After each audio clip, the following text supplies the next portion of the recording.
Well, I'm just really excited because we have such great people in today. Vinmar is here today. And Vinmar, you guys, he's a visionary behind Financial Liberties. And Financial Liberties, it's a YouTube show, and it's very, very insightful. It has a lot of expert stock market analysis and everything you need to take control of your financial future, anything investment, Vin knows. So I'm so glad that he's here today. How are you, Vin? Good, and yourself? I'm good. Welcome Thank back. you. Welcome back. How many times have you been on this show now, This man? will be my fourth time. now, Oh I my think. God, you're like royalty here. Yeah, Yes, we welcome back. love Ben because he's so smart. And today he's going to be talking to us about, what to expect on the upcoming U.S. elections to impact global financial markets. So that's a really interesting topic.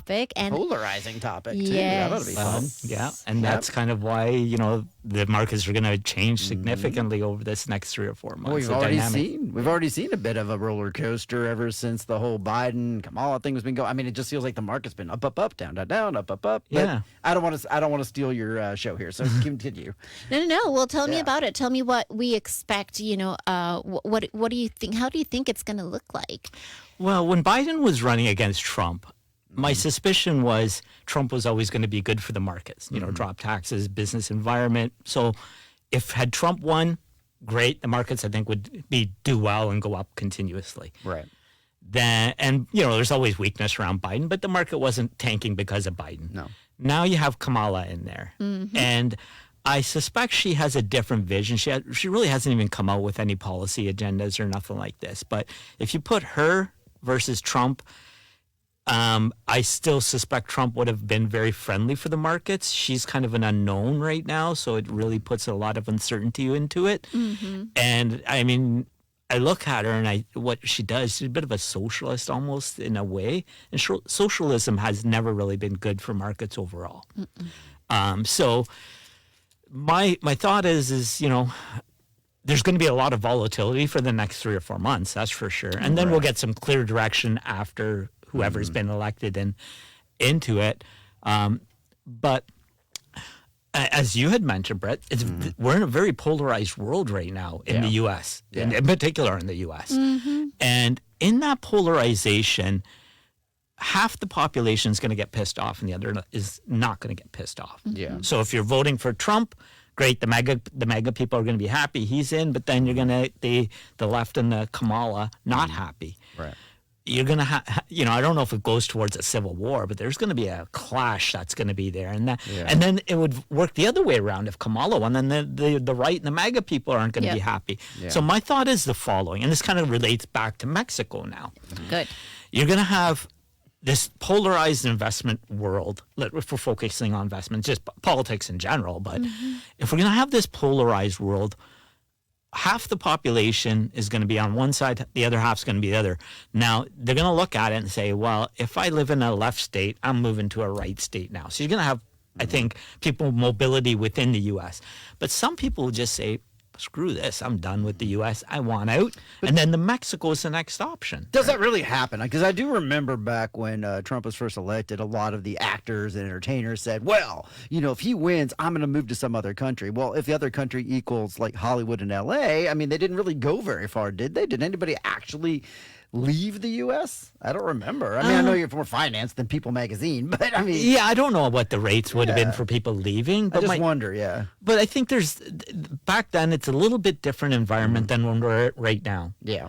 So we've had the COVID whatever, and that brought a lot of people to Mexico. Yeah. Now they're talking about a global reset. There's just so much uncertainty. And if we get this civil war, I don't want to call it civil war, but if we get this whole polarized world that even expands further, you're going to get mobility within the states. But I think some people are just going to say, I'm done with this. I'm out of Canada or the U.S., right? So my suspicion is you're going to see a little more people leaving the U.S. and looking for other destinations, and generally Mexico's kind of been an easy route. But that really leads to the next question, though. Sorry, I know you're going to jump in there, Jesse, but I mean, how do we expect, or how do you, crystal ball, the effect of the U.S. election and the economics in the U.S. affecting the value of the peso? Because, of course, that's going to affect anybody moving down here, because a lot of people do rely on that U.S. to peso exchange rate. Yeah, and I don't think, immigration into Mexico is going to drive the peso. That's not really really what's kind of driving the peso. You might get a little bit more buying of it, but Right. there's the fundamentals for peso are more pegged to like whether the strength of the U.S. dollar, interest Right. rates there, and then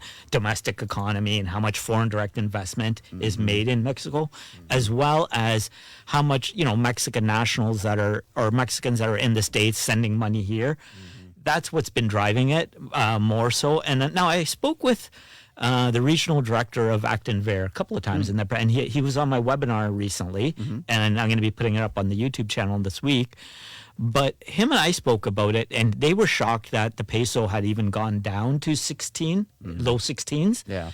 Their estimate is the peso should be between 18 to 20.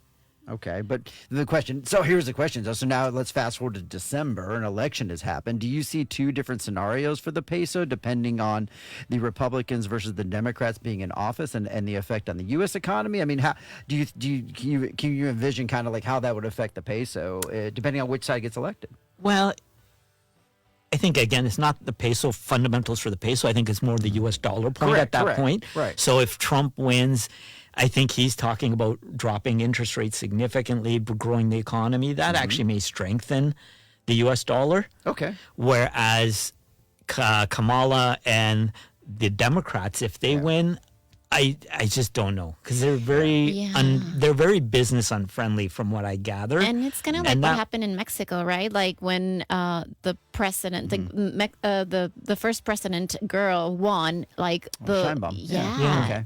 And I think it's partly because I don't want to say I don't know her personally, but she seems to be more of a socialist-leaning type of a president, and bringing in socialist values. You saw what happened with the peso; it dropped right after, and we had that's when I was last on. We talked about it then. Yeah. So again, this is my thought: is that if Kamala wins, then there's a good chance the U.S. dollar could weaken, and that'll strengthen the peso. All right. And so is there a way expats, maybe should prepare for potential economic changes due to this political events in the U.S.? It's tough to say. The big thing we saw 2 weeks ago was a bit, significant stock market sell-off. Yeah. And that was because the yen carry trade was going to get unwound. It's not getting unwound completely, but Japan finally rose interest rates 1/4 of a point. Yeah. And all of the people that borrow in the yen when it's at 0%, they borrow in the yen, buy dollars, and invest in treasuries or whatever, which is a risk-free. So they make that spread. And they're hugely leveraged. So what we saw was a first shock wave of a bit of a deleveraging because of the yen carry trade. Changing in the dynamics. And I don't think the Bank of Japan is actually going to be raising rates anymore. I think they've already realized what they did is going to that was a painful day. Yeah. Very definitely. So what happens after the election in the markets, I think we're going to see a bit of a uncertainty going into it. My suspicion, just following technical analysis now, we had the first kind of correction we seen a couple weeks ago. We're in a rebound.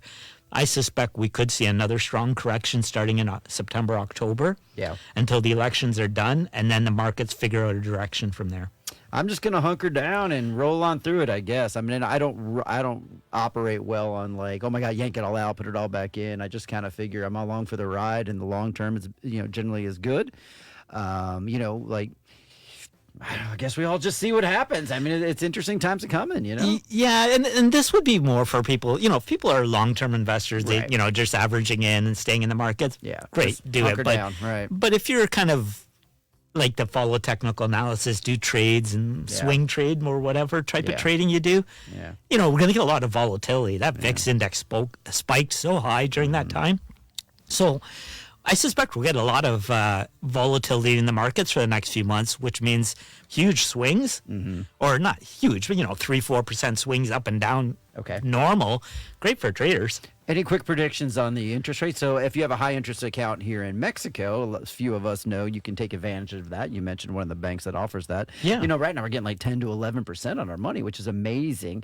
Do you see any of that, in your crystal ball changing because of the U.S. or the Mexican elections? Well, I think we've had the Mexican elections, and I don't know what this Central Bank of Mexico hasn't really talked about dropping rates, or they may, obviously. So it all depends on what the Central Bank of Mexico does, and if they drop the rates, then obviously. But I mean, even if they do drop, we're a 1/4 point, 1/2 point at the most over a couple of rate movements. So Yeah, we're still 2x the U.S. yeah, exactly. That's So it's great. still a better opportunity to put that money down here in that price. So Yeah, no kidding. All right, and then just to finish up, tell us how can investors stay informed, about all of this market-related stuff or market-related shifts that, have to do anything with the elections. Sure. Okay. So the investors and entrepreneurs Mexico group on Facebook, but more so I'm building the Financial Liberties. So that's on YouTube, the website, various other social media platforms. So if you start searching for Financial Liberties, you'll find it there. Cool. So there you go. Thank you so much for all that. And of course, you will find all of the links to this places on Vallarta's Asphalt page, as well as one of your new hobbies. You have a new YouTube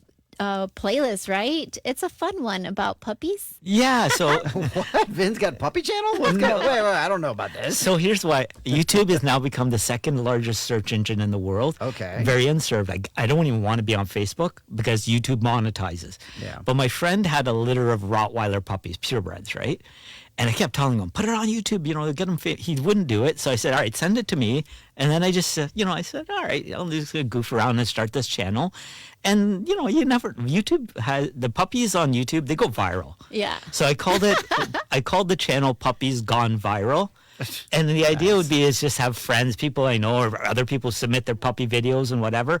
I'll throw it up on YouTube and see if it sticks. That's so cute. We'll follow Vin Maru with, his new puppy His own little puppy bowl. video. I like it. I like it. love I like it. Thank you so much, Vin Maru, for your time. I hope you enjoyed this video with Jesse, Brett, and myself. They invited me to come on to their radio show, and we discussed the stock markets and what the election cycle could mean to it, as I suspect the markets are just going to go a bit sideways for a while with some major volatility. We could see a black swan event. I'm actually kind of expecting that probably after the mid-September meeting with the Fed. And if they do drop interest rates, I do suspect it's already factored into the market. So more than likely, we could see a bit of a sell-off going into the election and then determining where the markets go from thereafter. So stay tuned. We'll be doing more coverage with the stock markets during this election cycle.